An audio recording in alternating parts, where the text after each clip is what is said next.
What if, in 1943, President Franklin Delano Roosevelt and his White House advisors had acted on the knowledge that high-ranking German officials had conceived a bold plot to kidnap Hitler and his top officials, and were prepared to turn them over to the United States to end the war with Germany? What if, after capturing Hitler and not needing to fight Germany to the bitter end for its unconditional surrender, we agreed to an armistice and joined forces with Germany to stop the Communist Soviet Union in its bid to conquer all of Eastern Europe, and in doing so, closing it behind an iron curtain that would endure for over 4 decades. World events might have turned out quite differently if FDR had acted on the counsel of this one man, George H. Earle III. He didn't, and the rest, they say, is history. Here to tell the story is Chris Farrell, the Director of Investigations and Research at Judicial Watch and author of Exiled Emissary, The Story of George Earle.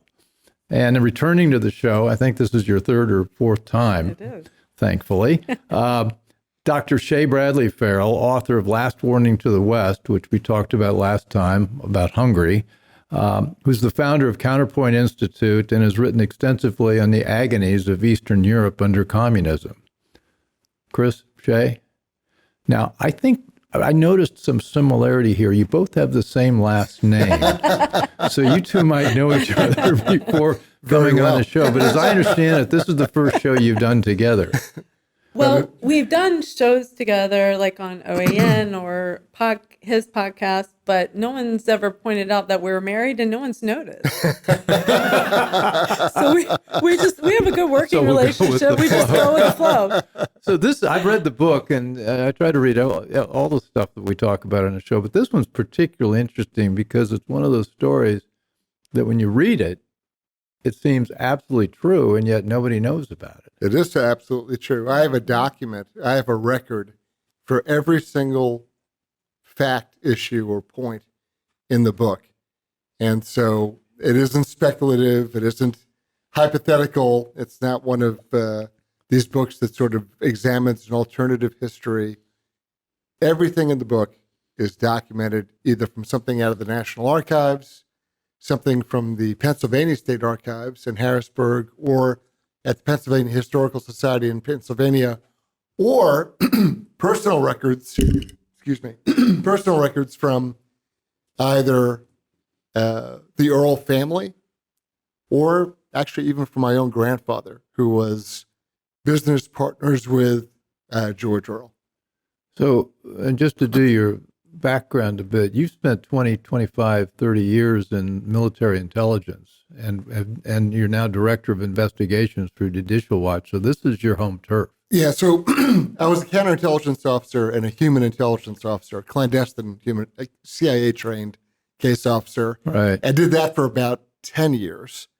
Then I got out. I did some contracting work. I taught school for a while. But then since 1999, so for the last 25 years, I've been the Director of Investigations and Research at Judicial Watch. And you encouraged him. I guess you saw this stack of papers lying around in Chris' library and said, "What are you doing?" Well, he told me about it. Actually, when we were dating, he told me he had all these documents that had been classified documents, some of them, right, but they were from the National Archives, and he had spent like 15 years collecting this data. He had also interviewed George Earle's grandson. No, his son. He had a 94-year-old son who was in a nursing home outside of Philadelphia, and I went and interviewed him. He's quite a character. He was an OSS officer in World War II at the time that his dad was serving as the naval attaché in Istanbul. So the whole family is fascinating. Well, let's jump into your description of him. He's a mainline Philadelphia millionaire. True. Family was quite wealthy, but he added to the family wealth. He was a successful businessman. He was a war hero, awarded the Navy Cross. In World War I, he took his uncle's yacht that had been converted into a Navy Reserve submarine chaser. He took the family boat out for a cruise for the Navy. An 80-foot yacht that they converted for naval reserve use as a submarine chaser. He patrolled the Atlantic coast along New Jersey and Delaware. The ship caught fire. The engine room burst into flame. He saved the ship, no hands lost, in the middle of winter, and was awarded the Navy Cross during World War I. And that's just sort of the preamble of this guy's life. He's a fascinating character. And to the point before, Bill, he told me he had all this research already. And being a PhD, a researcher myself, I was like, why haven't you written this book? This is a researcher's dream. So he set about and did it. And the other thing is he has a personal connection, with his grandfather. Yeah. So George Earle, as you mentioned, mainline Philadelphia family, millionaire. His family dates back to colonial days. He's like the great-great-grandnephew of Benjamin Franklin. Enormously wealthy family. He owned, one of his holdings was something called the Flamingo Sugar Mill. And Flamingo Sugar, at the turn of the century, last century, was sort of the equivalent of Domino Sugar now. It was the dominant figure in retail sugar. My maternal grandfather, Jack Fitzgerald, was a founding member of the New York Coffee and Sugar Exchange, a commodities broker. And his chief client was George Earle and Flamingo Sugar. So they were great business partners, but also very close personal friends. And that's really how I even came to know about George Earle, was my grandmother bragging about how my grandfather had known and worked with Governor Earle. That's how they always referred to him. He was Pennsylvania governor. He was also ambassador to Austria and Bulgaria. Both. And he was a close friend of FDR. Yeah, they went to Harvard together for a while. George Earle quit Harvard, went off to Europe to run around and have fun. But that's how they knew each other, from basically being teenagers. He was one of the top polo players in the world. He was, absolutely true. So one of the other little twists to this whole thing is that the reason why my grandmother was bragging to me about my grandfather's involvement with George Earle was that in March of 1936, a very dark time in Germany, my grandfather had a friend and business partner on the commodities exchange named Max Meyer, a ethnically German Jewish businessman, now American. And they wanted to get their business friends out of Frankfurt. And because of the suppression, the oppression of the Jews in Frankfurt in around 1936. And so Max Meyer had gone to my grandfather and said, hey, you're buddies with Earle. Earle's the governor of Pennsylvania. He just came from being the ambassador to Vienna. He's got to know people in Washington. He knows FDR. Get these people some visas so they can get out. And so I have the letters. My grandfather communicated with Earle, and in fact, they saved several Jewish businessmen and their families out of Nazi Germany in 1936. And so my grandmother, I'm a child, I'm like 8 or 10 years old, and my grandmother's bragging to me about how my grandfather had gotten these people out of Nazi Germany working with George Earle. And that planted the seed in my head, and that's why I've pursued the story. Mm-hmm. So George Earle, friends of FDR, was he was a playboy, but he also was a good businessman, extreme extrovert. He got to know everybody in Vienna, got to know everybody in Bulgaria. Correct. They trusted him. And yep. I think he also had an affair with a woman who was a nightclub singer. He did, yeah. Everybody loves that story. A stunning willowy blonde. You've got a picture of her in the book. Yeah, everybody loves it. All the men love that story. She looks great. I mean, let's see if we can't. We'll dig this one up. We can't get a PDF. Adrienne Molnar. Yep. She got quite around, didn't she? She was covered by the British. Anyway, all the agencies were very interested in her for a variety of reasons. But then so he developed these relationships. He spoke German. He did, and so he was one of the reasons I think the German high command. Now let's set the stage here. The Germans are in the ascendant. Nazis are in the ascendant. Hitler's in charge. World War II kicks off. They're winning. Then by 1943, though, it becomes clear that perhaps Germany wasn't going to win, perhaps Germany had overextended itself, and that this thing was going to be a catastrophe for Germany, and particularly after FDR, in an offhanded remark, said, "We demand unconditional surrender." At the Casablanca conference in January of 43, that's right. Well, let's first talk about FDR's blunder with unconditional surrender. What were the implications of that?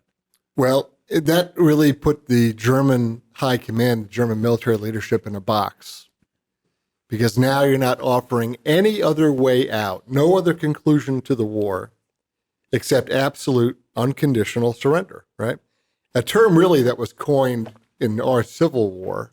I'm not sure, no one really knows why FDR glommed onto it. Churchill claims to have been surprised by the statement, that it was not coordinated with him at the Casablanca conference. They came out of that conference, they had a press event, and FDR blurts this out. The consequences for the German military is that you have got a very long military, history and tradition within the German officer corps. And they've taken a personal oath to the Fuhrer, right, to Hitler. And so you put them in a position where they can't turn over and surrender their troops without breaking their oath. And you're asking them to dishonor themselves. There's no negotiation. There's no armistice. World War I was settled with an armistice, but there's no option for that now. Well, I don't think I grew up hearing unconditional surrender. We all did in the movies or whatever, but Sure. This was really unique, almost unique in history. Unprecedented. Wars were never fought with the notion that the other society is going to have to unconditionally surrender, Correct. which raised the stakes Yes. beyond belief. Now, did FDR give any thought to this, or this was one of the things he did after a couple of martinis? This is a great conundrum. There's He no liked his martinis. We know that. There's no simple answer to that question. There's no definitive. FDR himself was interviewed on it, and he treats it really in a very cavalier way. He kind of just shrugs it off like, oh, well, it was a great talking point. It really made it sound like we were tough. And not realizing that one thing is a rhetorical argument, another thing is shifting facts for military officers. So the military, the high command in Germany, which was beginning to doubt Hitler. I mean, he took sole control of the command and ignored the experience of all his generals and did engage in a lot of blunders. And I guess at some point they said, we've got to get out of this. And Stalingrad, of course, happens at the same time, roughly, as January 43. So an entire German army led by a field marshal is surrounded and entrapped, right? And lost. And that was an enormous sort of shift of weight. And Hitler's very good reason for wanting to conquer Stalingrad, it was named after Stalin. And he thought that would be a juicy target to be able to conquer Stalingrad, to show, he had the whip hand on it. It had no strategic purpose. None other than they dug themselves into a position and they weren't going to back away from it. Yeah. So who went to Earle and what happened next? And I also want to talk in depth about who was surrounding FDR in the White House, because that bears... This is the part that I use in my book with the German resistance you write going about to this. Earle, because, and I'll let you tell the story about it, because Earle came to FDR, as you mentioned in the beginning, and said, we will give you, the German resistance has said they will give us Hitler, but in exchange, the U.S. has to go against the Soviet Union. And FDR would not do that. And you're talking about the communist connections and the communists that were in his administration. But again, I will let you talk about it. But the thing that fascinated me about the story is that the German resistance had said to Earle, we are concerned about the Soviets advancing not just on them, but on Europe and changing the culture and the ideology of Central Europe and of Europe. And certainly that's what happened when we gave Russia or the Soviet Union Central Europe. It was a civilizational threat, Yes. right?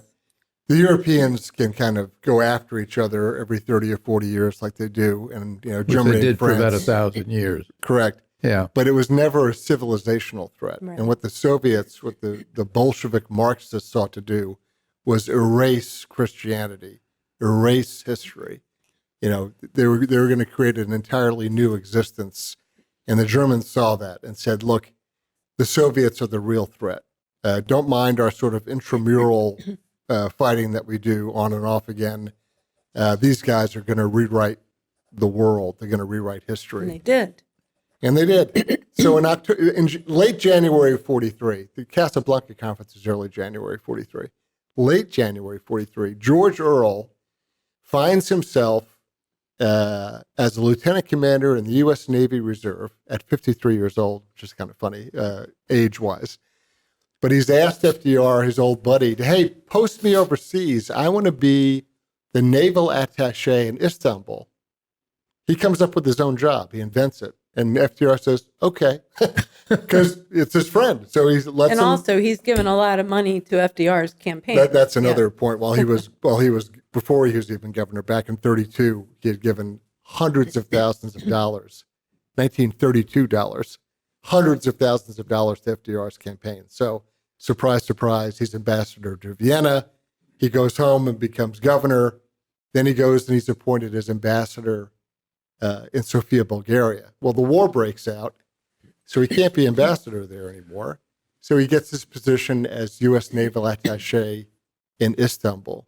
Now, Istanbul in that time, maybe for forever, really, was, I think of the movie Casablanca. And you should. Yeah. You should. And all the intrigue, and every different country had somebody there, all the swirling, all the spies. That is correct. All the intrigue. That was Istanbul in the early 1940s. Absolutely. And in fact, what was the connection to that movie in your book? Yeah. So you'll remember the bar scene. fight the bar That's right. scene. Yeah. with the band playing. Yeah. That is actually derived from George Earle being in Sofia, Bulgaria. And so while he was ambassador in Bulgaria just before the U.S. entered the war, the Germans were using Sofia, Bulgaria as a R&R spot. They were hanging out there, having fun, out of combat, but in a good position. The scene in Casablanca, which is produced 2 years after the event we're talking about right now, was based upon George Earle getting in a bar fight over a band playing.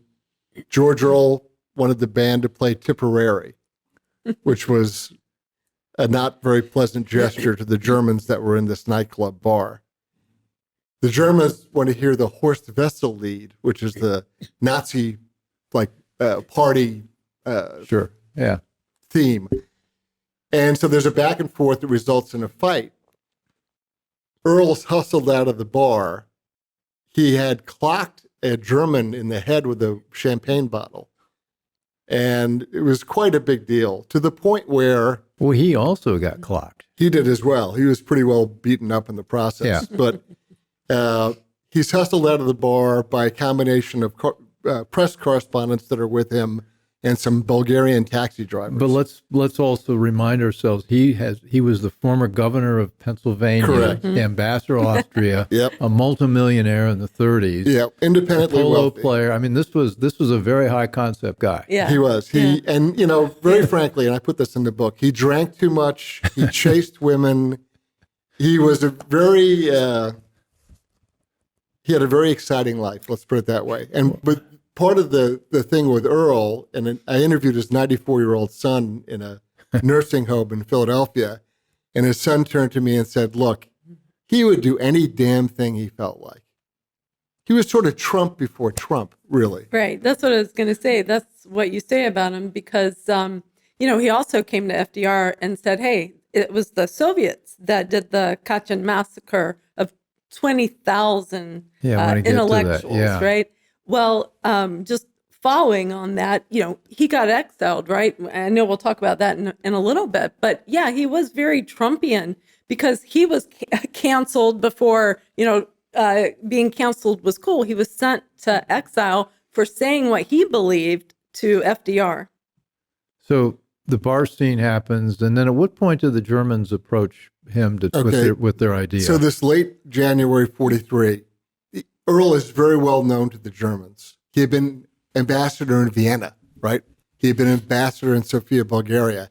They knew both him as sort of a character, but the Germans also knew that he was personally linked to FDR, that he was now in Istanbul, not just as the U.S. naval attaché, which is very thin diplomatic cover, but that he had an appointment, literally, as FDR's personal representative to the Balkans. Yeah. That was part of his title. So the Germans are very well aware of who he is. Late January 43, following the Casablanca Conference and Unconditional Surrender, he had rented out the entire top floor of a hotel in Istanbul. No, the top hotel in Istanbul. Yeah. The top luxury hotel. He did. It's like the Ritz-Carlton. You take the entire top floor just for On himself. steroids, yeah. And while there, he's only there like maybe a week. And one evening there's a knock on his door, and he opens the door, and standing there in front of him is Admiral Wilhelm Canaris, who is the chief of the Abwehr, German military intelligence. And Canaris has quite a history himself, but he was also a leading figure in the German underground, the resistance to Hitler. And Canaris is very well known to him and vice versa. Earle invites him into his suite. They have a conversation, and Canaris lays it out for him and says, look, we will give you Hitler, dead or alive, but we have to have an armistice, and then we have to turn around and fight the Soviets. We have to keep them out of Europe because they're the civilizational threat to Europe. They will end everything that we hold in common. Just Sure. Canaris was a formidable figure. Very. I mean, he was considered one of the. I mean, everybody knew he was amazingly smart, amazingly knowledgeable, and had credibility among almost everyone in the high command. That is correct. And a very wily fox is how he was thought of. So it was a credible offer. Yeah, and he himself had an incredible career. Going back to the Spanish Civil War, and he had World War I service as well. Very intriguing figure, fascinating guy.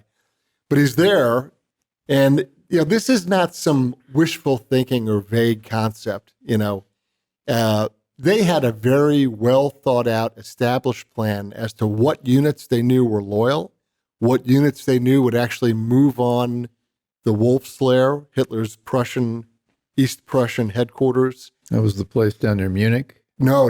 This is way up in northern Germany. Up north in Prussia. Okay. Where they were how he was going to be seized, the method of cutting off communications. Right. So it was a very elaborate plan. And it was, anyway, so Canaris makes this very clear pitch to Earle and says, please communicate this to FDR. We want this done. The sooner the better. And he says, I will recontact you in approximately 4 to 6 weeks. I hope to hear good news. Earle then immediately sends this message back via 2 different channels, via State Department and Naval communications channels back to FDR. And he hears nothing. Complete silence from the White House. And so he presses it again. And the last best word he gets is, well, bring it up with Eisenhower, which is which means a circular rope-a-dope kind of answer. Yeah. Because if he brings it up with Eisenhower's going to say, well, I'll talk to the president about it, right? So it's a logic loop. It goes around and around, nothing comes out of it. And he's very frustrated by this. But not so frustrated that he doesn't continue to meet with the German resistance and plan, if they ever came through, how they would actually affect an armistice, a link up on the ground, affect an armistice, and actually turn the game around against the Soviets. This is Bill Walton. I'm here with Chris Farrell and Shea Bradley Farrell. We're talking about Chris's book. I think Shea had a hand in, Exiled Emissary by George Earle. And we're about to talk about the reasons why FDR might not have accepted the Nazis, or not the Nazis, but the German the resistance, the Widerstand. To end the war. Yep. Right. So let's talk about that. Goes into the White House, silence. Correct. Now, Diana West, who's been on the show, wrote a book called American Betrayal. Absolutely. Yeah. And she gets into this in depth about who were the people surrounding FDR and what FDR's sympathies were then. Diana's book is brilliant, American Betrayal. It's pivotal, really. It's a foundational book. I think We everyone both should cite read her it. book in our books. Yeah, exactly And right. some other. Oh, by the way, book plug, shameless plug.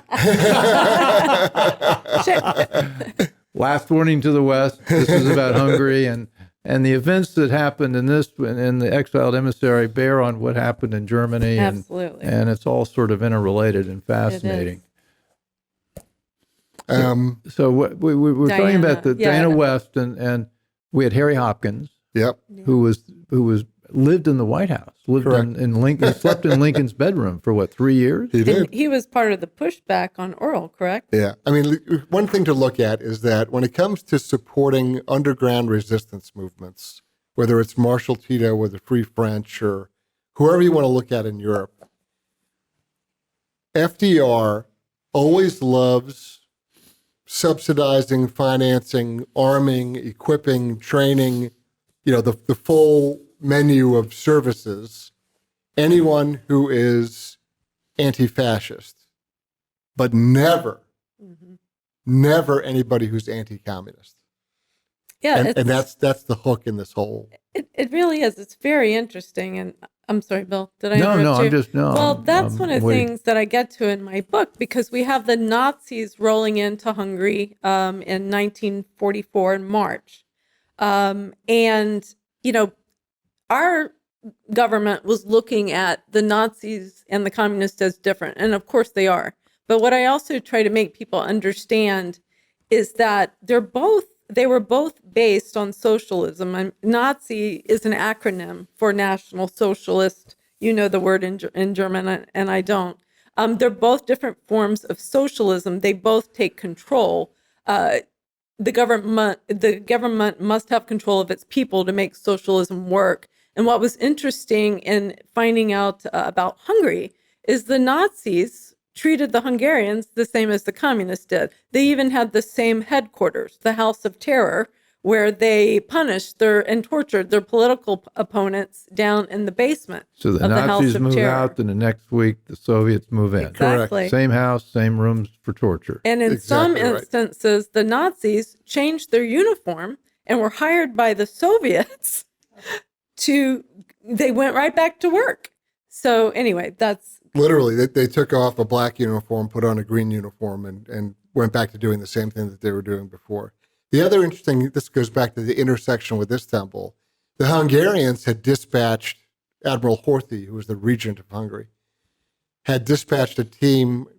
It really hangs on one person, but a diplomat to Istanbul who actually sort of pre-surrendered Hungary to the British on board the British ambassador's yacht in the bay outside of Istanbul.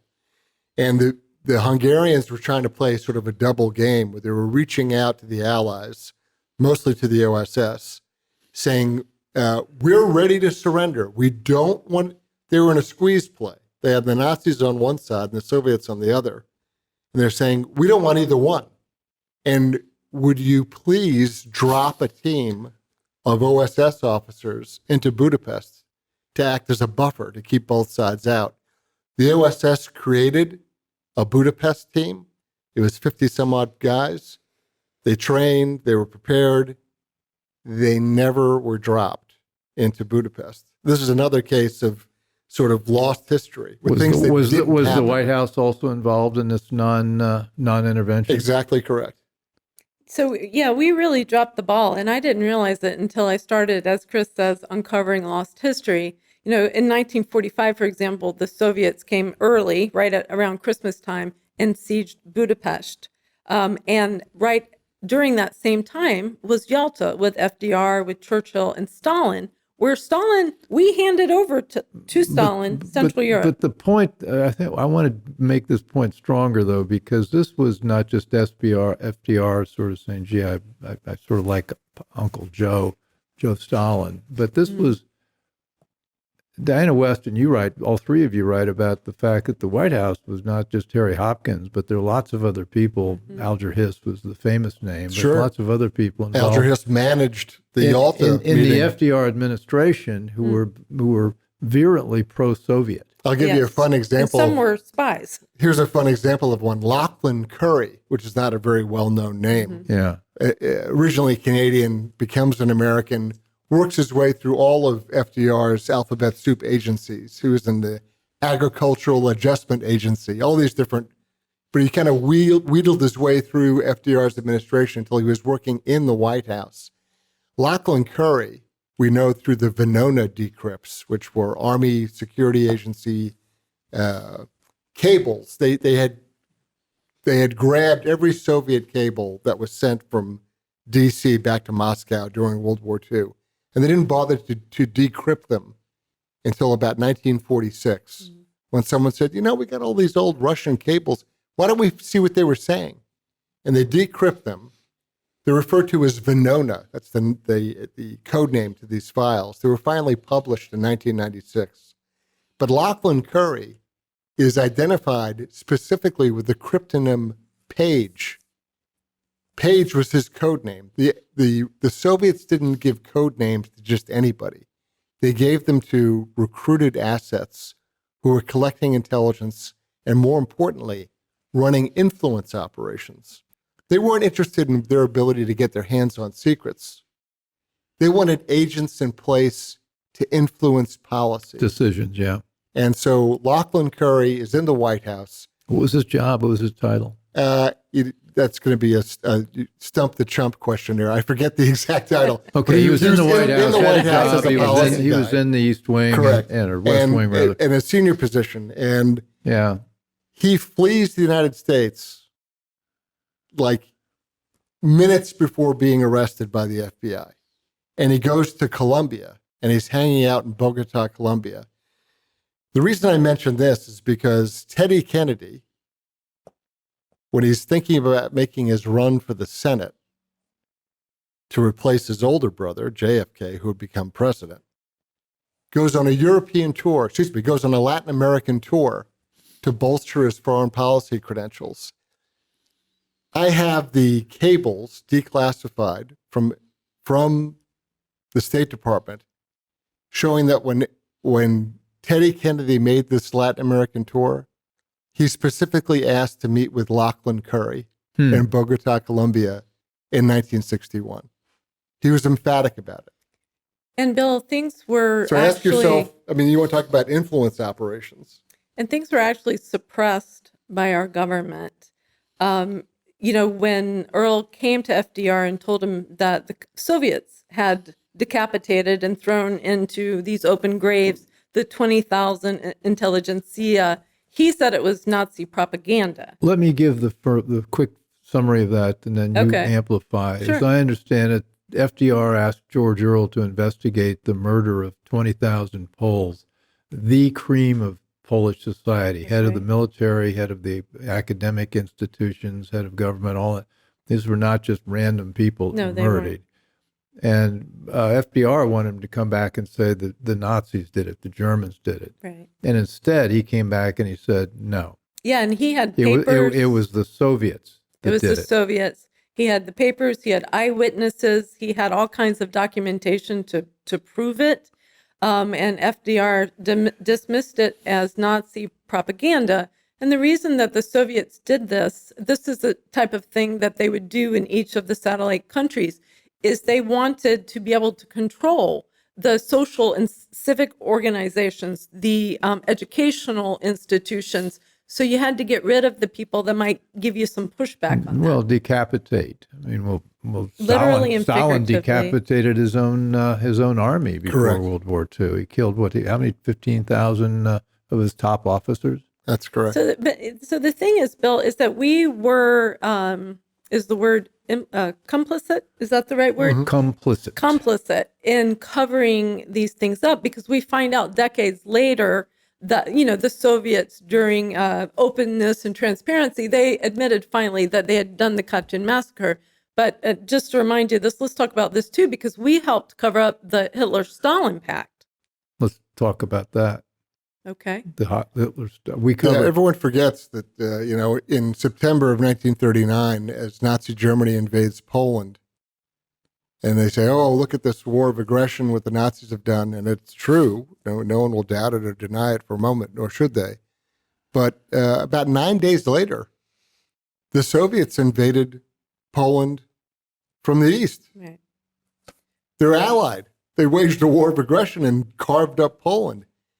But the irony is, by the time we get to Nuremberg in 1945, who's sitting on the tribunal judging the Nazis for waging a war of aggression? The Soviets. The Soviets are. With us. Wasn't that something?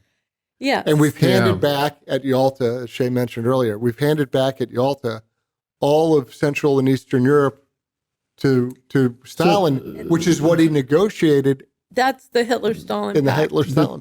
But after Truman died, then after Roosevelt died, Truman became president, and Truman was equally skeptical of George Earle, was he not? He was. In fact, when Earle was pointing out, here's the other thing. While Earle is running around Istanbul, he is debriefing and meeting many, many refugees from the Soviet Union and from Eastern Europe, because they're all trying to escape through Istanbul because it's a neutral city. So Earle's been talking to everybody under the sun, doing these debriefings of very important figures from across the spectrum. And when he returns to the United States, he kind of carries the same message and says, look, the real threat is the Soviet Union. We may have been allied during the war for whatever reason you want to explain, but they're a civilizational threat. And when he keeps pressing this point immediately after the war, Truman dismisses his commentary, his testimony before Congress at one point, and says that this Soviet communism thing, it's all just a bugaboo. Bugaboo is the Right. word that Truman uses to dismiss Soviet communism. But can I make this point? Because I want to make sure people understand this. Before the Nazi Germany rolled into Poland, before Stalin rolled into Poland, they had made an alliance. The Hitler-Stalin Pact was part of that alliance that nobody knew about until the Nuremberg trials. And even then, we were skeptical about it. But the Hitler-Stalin Pact actually divided up Central Europe between Hitler and between Stalin. And where we come in on this is fast forward to Yalta with FDR, Churchill, and Stalin. Stalin got exactly what he wanted in that pact that he had made with Hitler. We gave him the territory. We didn't know it at the time that he had this pact. But the point is, our government was supporting the Soviet Union. And at Yalta, when we gave him these satellite countries, Stalin, of course, promised that they were going to have free and fair elections. Democracy was going to be upheld in these countries. He had no intention of that. And, looking in my book, that's the history of Hungary that I trace. They had no intention of that. It was decades of oppression and taking people's freedom away from them and destroying the country. But it's just extremely ironic that we allowed that to happen. During the Nuremberg trials, when the Hitler-Stalin Pact came out, our government was silent on it. It was even in a few newspapers in the U.S., but mainly we were totally silent about this. The Polish massacre, and then Earle was they wouldn't believe him about that. And then he was rewarded with an assignment to Samoa. Yeah. Right. So here's what Exiled. happens. We got to get this guy as far away from us as we can Yeah. stand without eliminating him. So let's send him to Samoa. This March former of 19 governor, March of millionaire. 1945, Earle comes back to Washington, D.C., and he detects a marked change in what's going on in the White House. Forrestal, who was then our Secretary of War, we still called it that, Forrestal, who was a conservative, Well, it was meets with before politically correct. It actually is war. But anyway, Forrestal's meeting with Earle in one of the ante rooms in the White House, and he turns to Earle and says, "The whole place has gone pink," which was sort of 1940s slang for they're a bunch of commies. They're all lefties now. and even the people surrounding FDR had turned over to a certain degree and were markedly more hard over to the left. Earle finally gets in to see the president, and they discuss two things, two burning issues. Number one, why the hell didn't you ever answer me when I told you the Germans were ready to roll over and give you Hitler? But more importantly, the discussion of the Katyn Forest massacre that Shay mentioned earlier. It's quite a blow-up. They know each other. Earle still respects him as president, but he's also known him since he was like 18 or 19 years old. So he speaks to him in a way that is probably a little more frank than he's used to being spoken to. So it's a very frank, very heated conversation. And Earle says, look, it's probably best that I resign my commission as a naval officer, and let me just go back to private business, and goodbye, good luck. And he goes home, and that's the end of the meeting. Eventually, Earle, when he gets home, decides, you know what, I need to tell FDR what I really think I'm going to do here. I've thought this over. Whenever he writes to FDR at this point, his mail is intercepted. It never actually gets to FDR. He knows this because of conversational tidbits that come up in their kind of back and forth. So he writes to FDR's daughter, Anne, and he includes a gift, a knife from a Moroccan prince that he had picked up along the way. And he says, by the way, pass this along to your dad and let him know that it's my intention to go to the press and Congress and explain to them all that I've learned about what the Soviet threat is. The response back to Earle is a letter, and I have it, FDR explicitly forbidding him to say anything about anything that he has learned as his personal emissary to the Balkans, or as a naval officer, or as an ambassador. He forbids him in any way. Earle writes back and says, you have my agreement. I won't say anything. As long as you're president, I won't say a word. Well, FDR then has a little special treat for him. And enclosed was also a ticket to Samoa. Well, FDR, right. Earle's out fishing at Deep Creek Lake, Maryland, and he sees a motorboat speeding toward him. And there's two FBI agents on board. And they grab him, and they bring him back to Washington.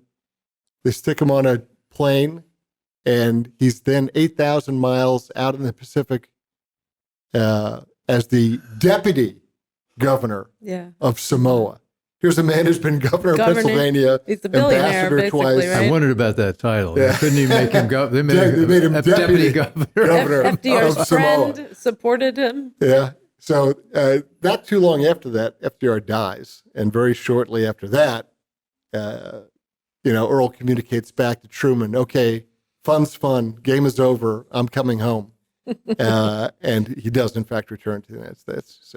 So the lesson here, though, is that people, and I used to be in the skeptical camp when I first met Diana West, I was, oh gosh, were all these communists really in the White House? Yes, I was too. American yeah. I thought the same thing. I thought, come on. But it turns out that They really were. And you learned Yes. a lot of this from previously classified documents. And I got a ton unclassified. declassified as well along the way. I went through the process. You went through the getting all process. this. And so we learned that, in fact, what seemed to be just, paranoia was, in fact, true. 100%.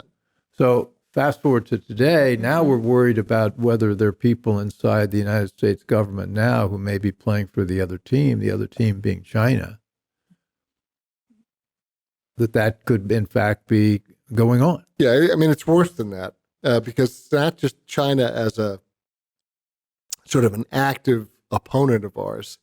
There is a societal shift, right? Yeah. Where we have people who have glommed onto this neo-Marxism, this globalism, and they've sworn their allegiance to it. It's like a religion to them. This is above and beyond a political discussion that a Republican and a Democrat might have 20 or 30 years ago. This is something that they are, I mean, Obama described it perfectly. It's fundamental transformation. And can I explain something? I mean, the reason that I wrote the book, Bill, Last Warning to the West, is because the Hungarians were telling me that the rhetoric coming out of the United States reminded them of their Soviet era. So when I did that, that's like a kick in the gut.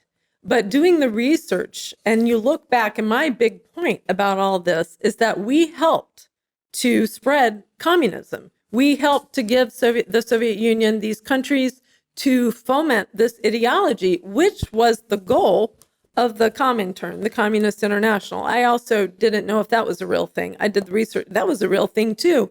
And it has spread into this country. Progressivism is very similar to the tenets of Marxism. And, again, I've done the research to prove all of that.